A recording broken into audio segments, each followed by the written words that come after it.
My fiancé went on a business trip to another city, and I was the one who booked the hotel for him. The next day, I received a call from the hotel reception. Miss, you left your nightwear in the hotel. Would you like to pick it up yourself? Or should we mail it to you? What nightwear? 2 sets of lace nightgowns, and 3 pairs of ripped black stockings. At that moment, I was clutching a medical diagnosis in my hand, standing in a real estate agency, preparing to sell my house to raise money for life-saving treatment. Given the situation, maybe I should give up on the treatment. After all, it's not me who's going to die. Chapter 1. Hello. Who is this? I wiped away my tears and answered the phone. Who is it? Hello, miss. This is FIA Hotel. You left your nightwear in the room. Would you like to pick it up yourself? Or should we mail it to you? FIA Hotel was the one I booked for Nicholas yesterday before he went on his business trip. But I didn't go with him. So how could there be women's nightwear in his room? Are you sure there's no mistake? Can you tell me the room number and what kind of nightwear it is? Room 1202. Booked under Mr. Nicholas. The nightwear consists of 2 lace sets, and 3 pairs of ripped black stockings. The name and room number were accurate. The nightwear was made of materials I never wear. As for the stockings, the fact that they were ripped means they had been used. So they couldn't be something Nicholas bought new to give to me. It was obvious I had been cheated on. Chapter 2. Leave them at the front desk. I'll pick them up myself. After saying that, I was momentarily stunned, interrupted by the real estate agent's voice. Miss Ning, are you still selling this house? I wiped the ink from my index finger with a tissue and shook my head. This house was a gift from my grandmother for my 18th birthday. A large 200 square meter apartment with a river view. A property I was deeply fond of. Unless absolutely necessary, I would never consider selling it. Miss Ning, although the market isn't great right now, there are still buyers on our platform willing to pay a high price. I understand that you need this money for life-saving purposes, and I'm willing to help you find the best buyers. The agent spoke while glancing at the medical diagnosis I had forgotten to put away. The large words on it were unmistakable. Pancreatic cancer. Mid-stage. Seeing my dazed expression, the agent added, "You're still young. You can always buy another house later." But life. I smiled at him. I think you misunderstood. It's not me who's sick. I flattened out the diagnosis, and in the patient's column were 2 words. Nicholas. Chapter 3. Yes, Nicholas, my fiancé, has cancer. I only found out yesterday afternoon, since I had left my information during the checkup. The results were sent to me. It took me 4 or 5 hours to force myself to accept it. Then I spent an entire night thinking about how to tell Nicholas and how to deal with it. In the end, I decided to sell the house my grandmother gave me, to raise money to save Nicholas's life. But now that I think about it, it's quite funny. While I was worried about him, crying so much that I soaked my pillow, he was entangled with another woman. At this point, it is what it is, since he could keep a mistress without telling me. I can keep his cancer diagnosis from him for a while too. That makes us even. Chapter 4. Book a flight. Go to the airport. I arrived at the place where Nicholas was on his business trip a little after 6 p.m. It's not that I still have hope for him. I just wanted to see who has such a strong charm. The one who made Nicholas continue despite his illness. Tearing 3 pairs of stockings. Chapter 5. I've finished the meeting, baby. Heading back to the hotel now. Remember to eat on time. I'll be back tomorrow. Nicholas sent a message with a kiss and a miss you emoji. I replied to him in my usual tone. At that moment, I was already at the hotel entrance, watching Nicholas go in with my own eyes. He was alone, surprisingly. At that moment, I felt a fleeting sense of relief, thinking perhaps it was all just a misunderstanding. After all, how could a 5-year relationship be betrayed so easily? But just 10 minutes later, Nicholas slapped me in the face with the truth. He came downstairs, clearly having washed his hair and changed into a clean shirt. The girl waiting downstairs eagerly jumped into his arms, even rubbing her face against his chest. Nicholas pushed her away and looked around. He was indeed cautious, but the affectionate look on his face was undeniable. Chapter 6. I knew that girl. She was Nicholas's neighbor. Her name was Camila. I met her when Nicholas first brought me home to meet his parents. Her mother brought her over for dinner, and when she saw me, she told her to call me sister-in-law. Camila hesitated for a long time, and finally, in a low voice, called me sister. I didn't think much of it, just assuming she was shy on our first meeting. I never imagined that she didn't call me sister-in-law because her relationship with Nicholas was not ordinary. She just didn't want to acknowledge me as her sister-in-law. Chapter 7. I followed them, suppressing my nausea and anger. The two were so engrossed in their affection that they didn't even notice if anyone was following them. They had a meal and then headed straight into a private cinema. Before going in, Camila stood on her tiptoes and whispered something in Nicholas's ear. Then they both shared a knowing smile. Unfortunately, I was too far away to hear what they said, but I knew what they were about to do next. So, after they entered the room, I followed them in. Chapter 8. The store was being watched by a young man in his 20s. I gave him some money, and in return, he let me view the surveillance footage. Nicholas and Camila were sitting on the sofa, slightly tipsy from drinking. Nicholas, were you satisfied last night? Of course. Nicholas pulled Camila closer, and she began to undress. Under her trench coat, she was wearing a set of lace lingerie. Nicholas's hand caressed her. Mila, it's been so many years, and you've really gotten better at this. Just as they were about to kiss, I dialed Nicholas's number. He flinched in surprise but didn't dare to hang up. At that moment, Camila snatched his phone. Too scared to answer? Want to make it more exciting?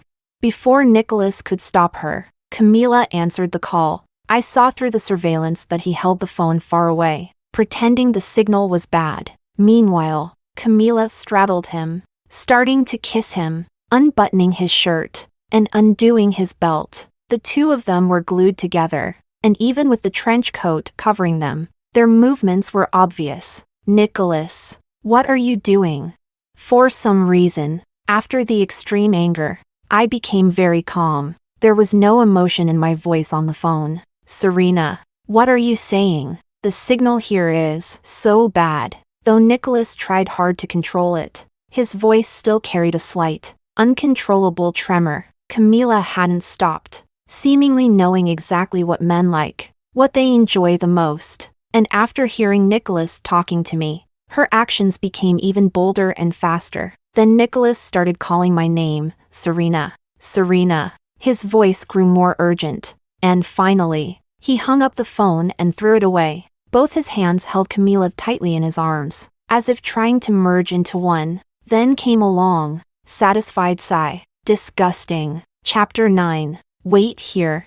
I'll go return Serena's call. Nicholas got up and was about to leave, as I wondered where I should hide. Camila grabbed him. Don't go. Didn't you say you're already tired of her? Why do you still care so much? My fists clenched involuntarily, but I was also curious about how Nicholas would respond. He sat back down on the sofa. Yes, I am tired of her. She's rich. She's beautiful. And everyone around me says that getting her was a blessing from several lifetimes of good fortune. But do you know, Mila? It's precisely because she's so perfect that I always feel inferior in front of her. But damn it, I'm a man. What man doesn't want the admiration of the woman he loves? He took a sip of his drink after speaking, and Camila leaned on his shoulder. Come on, you've always been the best student in our area, and now you're successful in your career, no matter what others say. In my heart, Nicholas will always be the best. So, to Nicholas, I was someone high above, someone who made him feel inferior. It turns out the saying is true. Men love the support of a smart woman, but they also crave the adoration of a woman from humble beginnings. At this moment, I could easily storm in and expose them, tell them that from now on, we'd go our separate ways, but I feel that this approach is just too lenient on them. Chapter 10. When Nicholas returned from his business trip, I was sitting in the living room, lost in thought. I'm back. Did you miss me? After changing his shoes, the first thing he did was try to hug me, but I avoided him. Now, every time I see his face, I remember the scene of him with Camila in the private cinema. It makes me feel nauseous. Are you upset because we didn't talk much yesterday due to the bad signal? Don't worry. I brought you a gift. Nicholas took out a necklace he bought for me. He put it on me himself. The lingering smell on his cuff assaulted my nose. Another wave of nausea hit me, but I still pretended to be happy, because now is not the time to retaliate. I need to wait for the right opportunity. The next moment, Nicholas scratched his head and gave me a smile. Serena, have you been in touch with Roman recently? Could you invite him out for a meal? Roman? Roman is my childhood friend, the kind you've known since you were in split pants. Over the years, while I stayed loyal to Nicholas, he kept himself busy, changing girlfriends almost every quarter. But this year, he seemed to have settled down a bit. His new girlfriend has been around for 3 whole quarters, which is quite an improvement. I never mocked him for being a playboy, though he often teased me for sticking to the same flavor for so long. Once, he even said that Nicholas and I were like a frog trying to climb up to a swan who willingly accepted it. Nicholas heard that comment and, already disliking Roman, became even more hostile towards him. So, for Nicholas to bring up Roman and suggest inviting him to dinner, I was genuinely surprised. Yes, the vice president of the GU group, your childhood friend, Roman. I need to ask him for a favor. So that's what this is about. Tell me. Well, here's the thing. I have a friend from my hometown who just graduated this year. The job market is tough, and she only has an associate degree, so she's had a hard time finding work. But she's very motivated, and her field of study happens to align with the business at GU Group. So I was hoping my baby could help out and introduce her. Nicholas has always been a bit proud. When I secretly arranged a job for him, he was upset for days, feeling I had hurt his pride. Now he's asking me for help for someone else, which means this person must be very important to him.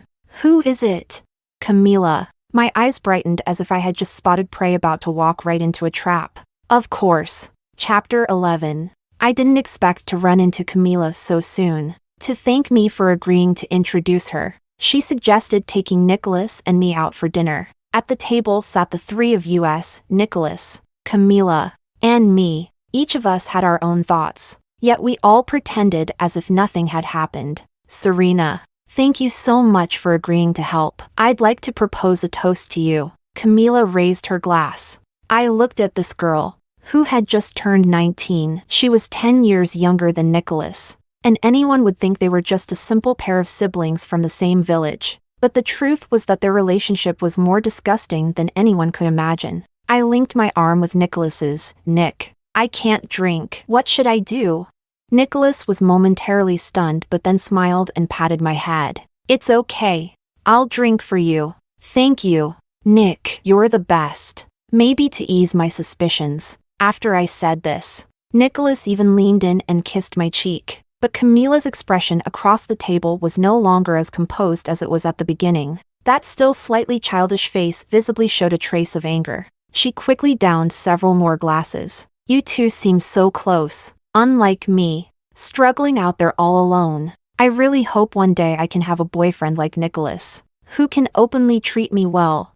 Not like now, hiding like a rat in the gutter, only able to sneak glimpses at other people's happiness. The meaning behind her words was quite clear, which made Nicholas panic a bit as he tried to stop her. Mila, you've had too much to drink. But Camila seemed determined, drinking one glass after another until she was completely drunk. Chapter 12. I arranged for someone to take her back to the hotel, while I drove Nicholas home. His phone was with me, so when a call came in halfway, I answered it. Nicholas, where are you? I've had too much to drink. I just heard someone knocking on the door, and I'm so scared. Camila's sobbing voice came through the phone. Nicholas, sitting in the passenger seat, visibly tensed up. What's wrong? Mila?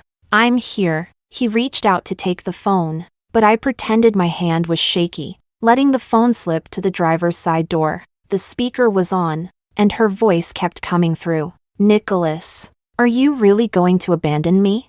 Why did you shield her from drinking today? Were you doing it on purpose to show me? I'm so hurt. You know?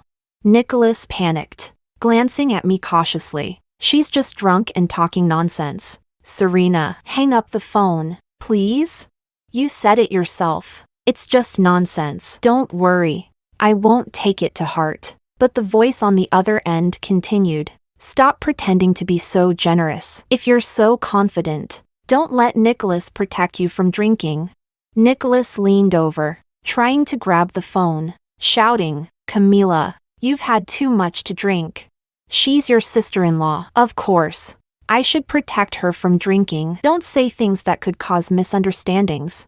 But there was no sign that the person on the other end was going to stop. Nicholas's attempts to grab the phone became more frantic, with almost half of his body leaning over to the driver's side. With his interference, I could no longer hold on to the steering wheel. The car's trajectory twisted out of control. With a loud bang, we crashed into the truck ahead. Chapter 13. When I woke up, I was already in the hospital. Nicholas sat by the bedside, looking utterly defeated. Seeing me open my eyes, he dropped to his knees with a thud.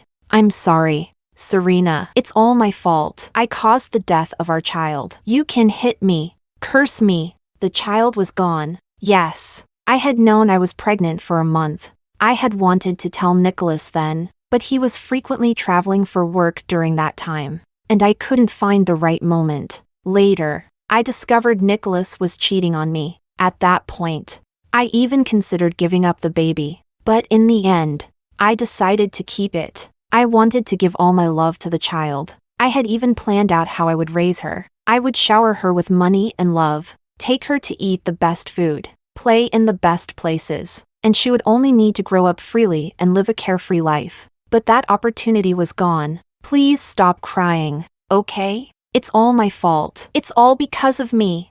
Nicholas started slapping himself. I stared blankly at the ceiling, and after he had hit himself over 10 times, I reached out and stopped him. He grasped my hand and shouted towards the door. Get in here, now. Camila dragged herself in. Her head hung low the entire time. Serena, last night I was drunk, and everything I said was just drunken nonsense. I've been single for so many years, and seeing how in love you two are, it upset me, so I said those things. I'm sorry. But please believe me, Nicholas and we're just neighbors who grew up together. Nicholas echoed her. Serena, please believe me. I looked at the two of them. Lying through their teeth was something they had mastered, and there was no doubt that they were responsible for the death of my child. But I still smiled faintly. I never doubted you. Hearing this, the two of them sighed in relief, and Nicholas quickly asked, then, Mila, can she still work at Roman's company? Of course. Chapter 14. I fell into a deep sleep, and I had a dream. I dreamed of Nicholas from a few years ago. Back then, he had failed his postgraduate exams and struggled to find a job, but he never complained to me about these hardships. Instead, he told me with great determination, I will work hard enough to be worthy of my Serena. When he received his first paycheck, he bought me a Coach bag. When he gave it to me, he had an embarrassed look on his face. I can't afford the brands you usually carry right now, but trust me, someday I will. Serena, in the future, all my money will be yours, and so will my heart. Later, I couldn't bear to see him struggle, so I arranged for him to work at my family's company. I even assigned him several projects. Now he's capable of handling things on his own, but his heart isn't the same as before. I slept for a long time, and throughout my sleep, there was a constant dull pain in my heart. It was filled with guilt for the unborn child and regret for the 5-year relationship. When I woke up in a daze, I saw Nicholas and Camila sitting together at the foot of the bed. They were sneaking a kiss. I didn't make a sound. I just silently made up my mind. The child is too lonely down there and needs his father to keep him company. And Camila is too unruly in this world and needs someone to teach her properly. Chapter 15. After we returned from the hospital, Nicholas began to frequently complain of back pain and experienced rapid weight loss. But his mood was quite good. The reason was simple. Camila was thriving at Roman's company, perhaps because I had helped her a lot in that regard. Nicholas started to take extra care of me. He made chicken soup for me every day, washed and dried my hair. He prepared all 3 meals and served them at the table. He even pulled me close and reminisced about the early days of our relationship. Sometimes, I would have a moment of illusion, as if we had returned to the beginning, as if there had never been a third person between us, as if we had never lost a child because of him. But I knew. There was no going back. Chapter 16. Roman, who had always been at odds with Nicholas, started calling him frequently. He wanted to discuss Camila. At first, he asked about her personality and social skills. Then he inquired about her preferences, birthday, and family background. And then he told Nicholas, "I'm quite impressed with Camila. I'm thinking of promoting her to be my personal assistant." After hanging up the phone, Nicholas was visibly distracted, forcing a smile on his face. "Serena, your childhood friend isn't interested in Mila, is he? Are you jealous?" "No, not at all." Nicholas vehemently denied it. "I just think, since Mila is from my hometown, if she's looking for someone, I should definitely keep an eye on things for her. If you're so concerned, why not just be her boyfriend yourself?" "Serena, I've told you there's nothing between us. Do you really need to say something like that? Do you think just because you lost a child, I have to spoil you forever?" Nicholas finally couldn't keep up the pretense. "Ever since I was discharged from the hospital, I had used the excuse of poor health to keep him at home. At first, he took good care of me, but as the days passed without seeing Camila, and now with the prospect of Roman taking her away, he couldn't sit still any longer. Forget it. I haven't been feeling well lately, so I'll head to the hospital." Nicholas stormed out of the house. Chapter 17. I drove after him as he left. I realized he didn't go to the hospital. Instead, he took a turn and went to see Camila. They entered a private room at a restaurant. I sat in the room next door, and soon after, I heard them arguing. "Are you getting involved with that Roman? Do you even know his background? Do you think you can climb that high?" "So what? You're allowed to climb up the social ladder. But I'm not. You haven't even seen me for over a month. How am I supposed to know if you still want me?" Serena is already suspicious. If she finds out, who knows if you'll even be able to keep your job. Hearing Nicholas say this, Camila's attitude softened. "All right. I know you're just looking out for me. Don't worry. There's nothing between Roman and me. But don't you dare sleep with that old woman. Understand? I'm not that desperate. She just lost a child. I find it disgusting." My fists clenched involuntarily. I had been patient for so long, and now it was time to bring out the gift I had prepared for both of them. Chapter 18. At the end of the month, it was Nicholas's birthday. As was customary, his parents would come to the city to have dinner with him. But this year, in addition to his parents, a few other people from his hometown were coming. Apparently, they had heard that Nicholas had helped Camila get a job, so they wanted to ask for his help too. So I suggested that we throw a birthday party at the best hotel in the city. Nicholas thought this was my way of making amends after our last argument and was quite pleased with the idea. On the day of the party, many people showed up. Nicholas and Camila's parents were seated, listening to the flattering words from their fellow villagers, smiling from ear to ear. Nicholas is such a good kid. Never forgets his roots. He's made something of himself and still helps the younger ones from his hometown find jobs. He's always been responsible since he was young. "Serena, you're lucky to marry such a capable man. But what about Mila? Nicholas helped her first. No wonder this girl has always followed her Nicholas around, saying she'd marry him when she grew up." Nicholas leaned over and whispered to me not to take it seriously. Then he turned and exchanged a flirty smile with Camila. How ridiculous. A dirty cucumber, who would want it?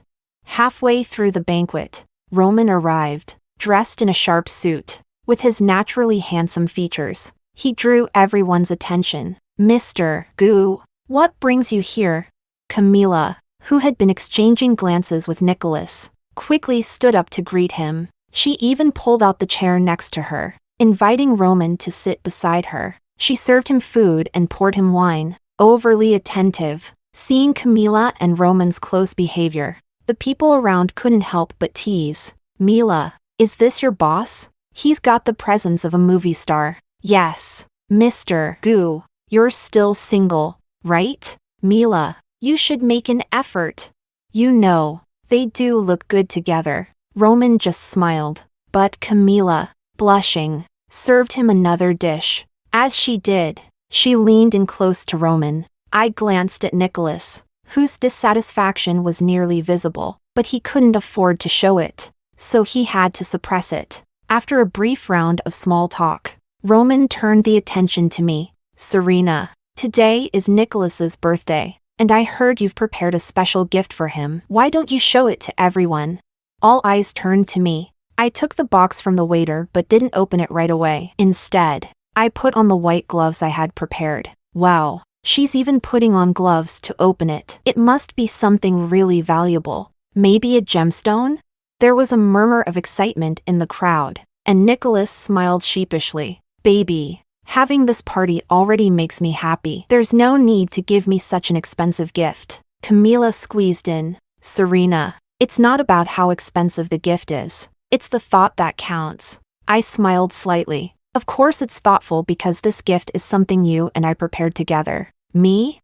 Amidst Camila and everyone's confusion, I slowly opened the box. Everyone leaned in curiously to see. Then they watched as I pulled out a pair of ripped black stockings from the box. One pair, then another, a total of 3 pairs, and 2 sets of lace lingerie. Serena, Nicholas and Camila spoke at the same time, their previously smug expressions now replaced with flushed faces. Some who didn't understand the situation whispered to me, Serena, maybe you should give these things in private. There's nothing wrong with it because... I turned to Nicholas and Camila. These are things the two of them use together. The room erupted into chaos, and Nicholas grabbed my wrist. Serena, let's talk about this later, okay? Please. He spoke in a low voice, but his grip tightened, a silent threat. At that moment, Roman stepped forward and pulled Nicholas away. Did you really think you and Serena could still go back to how things were? He looked at me, then at the box. Hurry up. We've got people waiting to go for a late-night snack. I smiled knowingly, grabbed a stack of photos from the bottom of the box, and tossed them into the air. Photos of Nicholas and Camila kissing, holding each other in the private cinema, and their filthy chat logs fluttered down like snowflakes in the banquet hall. Everyone scrambled to pick them up, but the dignity and shame of those two could never be retrieved. How shameless! We thought Nicholas was such a good guy. But it turns out they were having an affair. What a disgrace! They're an embarrassment to our village. We should never have come today. It's so unlucky. Nicholas and Camila, along with their parents, hung their heads under the barrage of insults. Nicholas clutched his stomach, cold sweat forming on his forehead. Oh, stop pretending. I bet you used that to latch onto a wealthy girl, and you weren't even satisfied with that. You had to cheat. Let's go home. The villagers left in disgust. Roman took my arm to lead me out as well. By then, Nicholas was curled up on the ground in pain, calling out to me, but I didn't look back. He called out to Camila, but she ran after Roman. Mr. Goo, please let me explain. Roman turned, extending his hand to keep her at a distance. Camila, didn't you just ask me why I came? Well, now I'll tell you, I'm here to fire you. Don't bother coming to work tomorrow. With that, Roman led me away. Behind us, Nicholas's wails and the sound of their parents arguing echoed. One side blamed the girl for being indecent, seducing their son and ruining his future. The other blamed the boy for being useless, trying to be a gold digger and still messing around with other women. It was all rather embarrassing, but luckily, it had nothing to do with me anymore. Roman's car was parked right outside. I got in and sat in the back, and a cold beer was handed to me from the passenger seat. Congratulations, bestie, on regaining your freedom. It was my best friend, the one who had been dating Roman for 3 quarters. Chapter 19. The next morning, my best friend dragged me out of bed. Get up, or you'll miss the flight. She had booked tickets and planned to take me abroad for a few days of fun. She even packed my luggage. She also handed me a new SIM card. He'll definitely try to contact you, so don't let him ruin your mood. And so, I spent half a month having a blast with her abroad. It was fun, but I couldn't stand how she'd spend every night on the phone with Roman, being all lovey-dovey. When I got back and switched to my original SIM card, my phone buzzed continuously for over 10 minutes. All of them were notifications. Messages from Nicholas. Serena, please listen to me. Nothing happened between me and her in the private cinema. She was drunk and insisted on sitting on my lap. That's all. Those awful things I said weren't intentional. I was just confused for a moment. I'm sorry. The diagnosis came back today. It's pancreatic cancer. Serena, I'm dying. Please. Can you see me one last time? I'm begging you. Before I could finish reading the messages, Nicholas's call came through. You finally picked up. Can we meet? No. Chapter 20. After hanging up the phone, I returned to the villa where Nicholas and I used to live together. I had already hired someone to pack up the things inside. All that was left was a photo of Nicholas and me, sitting alone on the cabinet. This photo was taken during our 3rd anniversary together, in the deserts of the Northwest, with the setting sun in the background. 2 young and naive people leaned against each other, laughing happily. I still remember Nicholas holding me and saying, Serena, you're my oasis in the desert. My vitality comes from you. Looking at this photo now, it only felt painfully ironic. You're looking at the photo. You still can't let go. Can you? The sudden voice startled me. When I turned around, it was Nicholas. Chapter 21. After not seeing him for half a month, he looked like a different person. His face was pale, his body gaunt. There's nothing I can't let go of. I placed the photo back on the cabinet. But shouldn't you knock before entering someone else's house? Nicholas pressed his lips together. Serena, I'm in this state now. Do you really have to treat me like this? Your condition isn't my doing. I told you to go to the hospital, but you said you were fine and just needed a few days of rest. In the end, when you finally decided to go to the hospital, you took a detour to see Camila. Do you remember what you said to her that time? Shall I help you recall? I took a deep breath. I'm not going to sleep with that old woman. She just lost a child. It disgusts me, seeing her face. I have no interest. Stop! Stop! Nicholas shouted, trying to stop me. He leaned against the wall, as if any more agitation would cause him to collapse. But I didn't care and continued. So, Nicholas, you don't deserve forgiveness. You should go find Camila, shouldn't you? After all, I've stepped aside and given my blessing to your true love. Nicholas's dazed expression was tinged with irony. He wanted to keep begging me for another chance. Fortunately, his parents arrived and took him back to the hospital. Before leaving, he took the photo from the cabinet. Chapter 22. Nicholas's messages still came every day. I didn't block him, but I also didn't reply. Now I'm busy every day, taking back control of the company affairs that I had previously entrusted to Nicholas. One night, a little after 10 p.m., I left the office feeling hungry. I decided to go to a small tavern I hadn't visited in a long time for a bite to eat, and I let my driver go home. After eating, as I walked out, I had the distinct feeling that someone was following me, and sure enough, as I reached the mouth of an alley, someone lunged at me from behind.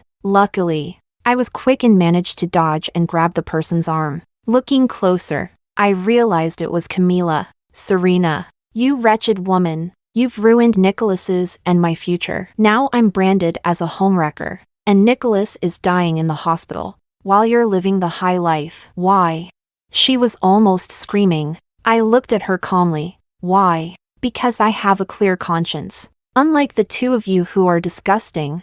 Spare me the morality speech. Your principles won't put food on the table. Serena, give me 500,000 as compensation. Or today, I'll drag you down with me. I've got nothing to lose. But you're a rich girl. If you die, it's you who loses. Camila pulled out a knife, the blade glinting under the streetlights. Just as she was about to attack, someone rushed in and grabbed her. When I first noticed someone following me, I had messaged my best friend. Thankfully, she arrived just in time. Chapter 23. Camila was detained. Nicholas started calling me frantically, begging me to come to the hospital. I figured he still cared about Camila. Otherwise, why would he be so desperate to see me? Just to seek justice for Camila? But when I saw him, the first thing he said was, "Are you still mad? Can you stay with me now?" His words made me want to laugh. "Nicholas, did you really think I was just mad at you? The truth is, you're not worth it anymore. You don't stir any emotions in me. To me, you're just an ordinary passerby." I turned to leave, but Nicholas struggled to his feet and grabbed my hand. "Then think of it as me begging you. I'm begging you to stay with me for the last stretch. I don't want to die alone." His eyes were red. A terminally ill patient. A patient I had shared a 5-year relationship with. Now on the brink of death. Begging me to accompany him on his final journey. To say I wasn't moved would be a lie. But then I thought of my child. Of him saying that he found me disgusting because I had lost a child. I violently shook off his hand. "Your fate has nothing to do with me."